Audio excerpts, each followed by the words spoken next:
তো বন্ধুরা, গতকাল একটি দাদা আমাকে কমেন্ট করেছে যে দাদা ভাই, ফলোয়ার্স অটোমেটিক কমে যাচ্ছে বা কেটে নেওয়া হচ্ছে।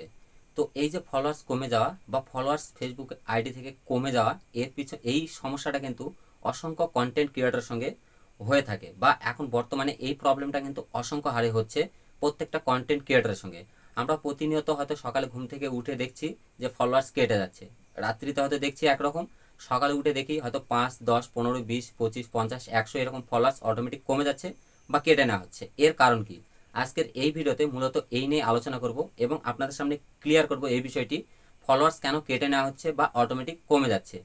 তো চলুন, বেশি কথা বাড়াবো না, ভিডিওর মূল টপিকে চলে যাব। তো ভিডিওর মূল টপিকে যাওয়ার আগে প্রতিনিয়ত যেটা বলে থাকি, ভিডিওটি যদি ভালো লাগে অবশ্যই ভিডিওতে একটা লাইক দেবেন এবং চ্যানেলে নতুন হয়ে থাকলে অবশ্যই চ্যানেলটিকে সাবস্ক্রাইব করবেন, কারণ এই চ্যানেল থেকে প্রতিনিয়ত ফেসবুক রিলেটেড সব ভিডিও দেওয়া হয়ে থাকে। আর আপনি যদি ফেসবুকে একজন কন্টেন্ট ক্রিয়েটর হয়ে থাকেন বা ফেসবুকে কাজ করে থাকেন, তাহলে আমার এই চ্যানেলটি কিন্তু আপনার জন্য অনেক উপযোগী হবে এবং হেল্পফুল হবে। তো চলুন, বেশি কথা বাড়াবো না, ভিডিওর মূল টপিকে চলে যাওয়া যায়। তো প্রথম কারণ হচ্ছে ফেক বা ইনঅ্যাক্টিভ অ্যাকাউন্ট। যেগুলো ফেসবুকে ফেক অ্যাকাউন্ট বা ইনঅ্যাক্টিভ অ্যাকাউন্ট থাকে, ফেসবুক কিন্তু 3 মাস 6 মাস বা 1 বছর পর পর কিন্তু ফেসবুকটাকে রিকভারি করে। সেই সময় গিয়ে দেখা যায় যে কিছু ফেক অ্যাকাউন্ট বা ইনঅ্যাক্টিভ অ্যাকাউন্টগুলো যেগুলো থাকে, সেগুলো কিন্তু ফেসবুক থেকে অটোমেটিক ডিলিট করা হয়। আর এই ডিলিট করার ফলে সেই প্রভাবটা কিন্তু আপনাদের পেজ বা প্রোফাইলে এসে পড়ে বা আপনার ফলোয়ার সংখ্যাতে এসে পড়ে যায়। তখন দেখা যায় কি আপনার ফলোয়ার সংখ্যা অটোমেটিক কমে যাচ্ছে বা কেটে নেওয়া হচ্ছে। তো দ্বিতীয় কারণ হচ্ছে পলিসি ভাইলেশন ফলোয়ার্স। তো পলিসি ভাইলেশন ফলোয়ার্স কি? দেখুন, ফেসবুকে কিছু কিছু অ্যাকাউন্ট থাকে, যে অ্যাকাউন্টগুলো কমিউনিটি স্ট্যান্ডার্ড মেনে চলে না, বা স্প্যাম বা ভুয়ো নাম দিয়ে যে অ্যাকাউন্টগুলো তৈরি হয়, সেই সমস্ত অ্যাকাউন্টগুলোকে কিন্তু ফেসবুক থেকে ব্লক করা হয় বা ডিলিট করে দেওয়া হয়। যখন ফেসবুক থেকে এই সমস্ত অ্যাকাউন্টগুলোকে ব্লক করা হয় বা ডিলিট করে দেওয়া হয়, সেই সমস্ত অ্যাকাউন্টের যদি ফলোয়ার্স আপনার অ্যাকাউন্টে থেকে থাকে, সেক্ষেত্রে কিন্তু আপনার অ্যাকাউন্ট থেকে ফলোয়ার সংখ্যা কমে যাবে বা ফলোয়ার সংখ্যা অটোমেটিক কেটে নেওয়া হবে। তো তৃতীয় যে কারণটি হচ্ছে আনফলো করা। আনফলো করা কি?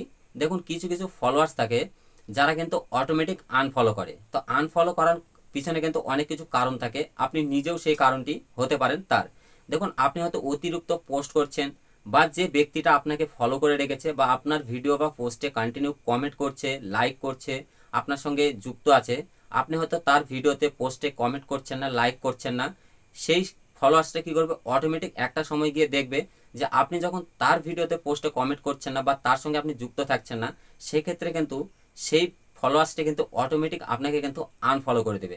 আর যখনই আপনাকে আনফলো করবে, তখন গিয়ে কিন্তু আপনার এই আনফলোর বিষয়টা কিন্তু আপনার ফলোয়ার্স লিস্টে গিয়ে অনেক বড় একটি প্রভাব ফেলবে, সেখান থেকেও কিন্তু আপনার ফলোয়ার্স অনেক কমে যায়। তো চতুর্থ নম্বর কারণটি হচ্ছে ফেসবুক সিস্টেম আপডেট। দেখুন, ফেসবুক কিন্তু এখন প্রতিনিয়ত নতুন নতুন আপডেট দিচ্ছে। তাদের যে ফেসবুকের যে সিস্টেমটা আছে, এই সিস্টেমটা কিন্তু প্রতিনিয়ত কিন্তু আপডেট করছে, আমরা কিন্তু দেখতে পাচ্ছি সেই বিষয়টি। আমরা যখন ফেসবুক প্রফেশনাল ড্যাশবোর্ডে ঢুকি বা প্রফেশনাল ড্যাশবোর্ডে আপনারা যখন প্রবেশ করেন, দেখবেন সেখানে কিন্তু প্রতিনিয়ত চেঞ্জ হচ্ছে প্রফেশনাল ড্যাশবোর্ডটি। তার মানে ফেসবুক কিন্তু প্রতিনিয়ত আপডেট হচ্ছে। তো এই আপডেটের ফলে অনেক সময় দেখা যায় যে ফেক অ্যাকাউন্ট বা আনঅ্যাক্টিভ ফলোয়ার যেগুলো থাকে, যারা আপনার সঙ্গে যুক্ত হয়ে আছেন, সেগুলো কিন্তু অটোমেটিক ফেসবুক থেকে কেটে বাদ দেওয়া হয় বা কেটে যায়। তো যখন ফেসবুক থেকে এই সমস্ত অ্যাকাউন্ট বা এই সমস্ত ফলোয়ার্স বা এই সমস্ত আইডিগুলোকে ডিলিট করা হয়, ব্লক করা হয় বা অটোমেটিক কেটে যায়, সেক্ষেত্রেও কিন্তু আপনার ফলোয়ার্স লিস্টে এসে কিন্তু সেই প্রভাবটা পড়ে যায়।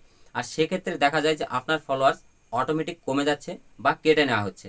তো মূলত এই 4টে কারণ আছে ফেসবুক থেকে অটোমেটিক ফলোয়ার্স কমে যাওয়ার। দেখুন, আপনারা যদি মনোযোগ সহকারে কাজ করেন বা যদি অর্গানিকভাবে রিয়েল ফলোয়ার্স পেয়ে থাকেন, সেক্ষেত্রে কিন্তু আপনার ফলোয়ার্স কখনোই কমবে না। আর যদি আপনার পেজ বা প্রোফাইলে এইরকম আনঅ্যাক্টিভ ফলোয়ার্স বা যে সমস্ত ভুয়ো অ্যাকাউন্ট বা নাম অন্যান্য দিয়ে যে সমস্ত ভুয়ো নামে অ্যাকাউন্টগুলো খোলা আছে, এইরকম যদি ফলোয়ার্স আপনার সঙ্গে যুক্ত থাকে, সেক্ষেত্রে আপনি প্রতিনিয়ত দেখবেন যে আপনার ফলোয়ার্স লিস্ট থেকে কিন্তু ফলোয়ার সংখ্যা কেটে নেওয়া হচ্ছে বা কেটে যাচ্ছে। দেখুন, কেটে নেওয়া হচ্ছে কারণটা বললে ভুল হবে, কারণ এখানে কিন্তু ফেসবুক কিন্তু কখনোই ফলোয়ার্স কাটে না, এগুলো কিন্তু অটোমেটিক কিন্তু রিমুভ হচ্ছে আপনার ফলোয়ার্স লিস্ট থেকে। কারণ এগুলোকে কিন্তু ফেসবুক ডিলিট করছে বা ব্লক হয়ে যাচ্ছে অটোমেটিক তাদের নিজের কাজের জন্য। কারণ এই সমস্ত অ্যাকাউন্টগুলো যেগুলো স্প্যাম করে বা ভুয়ো অ্যাকাউন্ট, এগুলো কিন্তু ফেসবুকে রাখবে না ফেসবুক, সেটা কিন্তু অনেক আগে আমাদেরকে আপডেটের মাধ্যমে জানিয়ে দিয়েছে। তো এই হচ্ছে মূলত 4টে কারণ, যে 4টে কারণে আপনার ফলোয়ার্স লিস্ট থেকে আপনার ফলোয়ার্স কেটে যাচ্ছে। তো এবার কথা বলবো যে কিভাবে আপনারা আপনাদের ফলোয়ার্স বাড়াবেন এবং কিভাবে ফলোয়ার্স ধরে রাখবেন। দেখুন, ফলোয়ার্স বাড়ানোর সবথেকে মেন কারণ হচ্ছে অরিজিনাল এবং ইংগেজিং কন্টেন্ট পোস্ট করা। দেখুন, আপনি যখন আপনার পেজ বা প্রোফাইল থেকে অরিজিনাল নিজস্ব কন্টেন্ট বা ইংগেজিং কন্টেন্ট পোস্ট করবেন, তখন কিন্তু অটোমেটিক মানুষ আপনাকে কিন্তু ফলো করবে আপনার কন্টেন্টের কারণে। আর যখন আপনি ভালো ভালো কন্টেন্ট দেবেন, এঙ্গেজিং কন্টেন্ট দেবেন, সবাই কিন্তু আপনার সঙ্গে এঙ্গেজ করবে এবং যুক্ত হওয়ার চেষ্টা করবে এবং দীর্ঘস্থায়ীভাবে আপনার সঙ্গে যুক্ত থাকবে। আর একটা কারণ হচ্ছে, যখন কেউ আপনার পোস্টে লাইক করছে, কমেন্ট করছে কন্টিনিউ প্রতিনিয়ত, আপনিও চেষ্টা করবেন তাদের প্রত্যেকটা কমেন্টের রিপ্লাই দেওয়ার এবং তাদেরও পোস্টে গিয়ে ভিডিওতে গিয়ে কমেন্ট করার। এতে করে কি হবে, সে আপনার সঙ্গে এঙ্গেজ থাকছে এবং আপনি তার সঙ্গে এঙ্গেজ থাকছেন। এতে কিন্তু দুজনেরই এঙ্গেজিংটা বাড়ছে এবং দুজনের প্রতি কিন্তু ভালো একটা বন্ধুত্ব তৈরি হচ্ছে। এতে করে কিন্তু ফলোয়ার্স ধরে রাখা যায় এবং এতে করে ফলোয়ার্সও বাড়ে। দেখুন, একজন নতুন কোনো কন্টেন্ট ক্রিয়েটর বা নতুন একজন বন্ধুর সামনে যখন আপনার কোনো কন্টেন্ট যাচ্ছে বা ভিডিও যাচ্ছে, সেক্ষেত্রে সে যখন আপনার ভিডিওটি দেখছে, যদি তার ভালো লাগে, সে অবশ্যই আপনার ভিডিওতে একটা লাইক করবে এবং কমেন্ট করবে। আর সেই কমেন্টে যদি আপনি রিপ্লাই দিয়ে থাকেন বা এরকম প্রতিনিয়ত যদি তার কমেন্টের আপনি রিপ্লাই দেন, সেক্ষেত্রে সে একদিন, দুদিন, 5 দিন, 10 দিন পর কিন্তু এসে আপনাকে অবশ্যই ফলো করবে। এতে কিন্তু আপনার ফলোয়ার্সও অনেক গুণ বেড়ে যাবে। তার পাশাপাশি আপনারা আরও একটি কাজ করতে পারেন।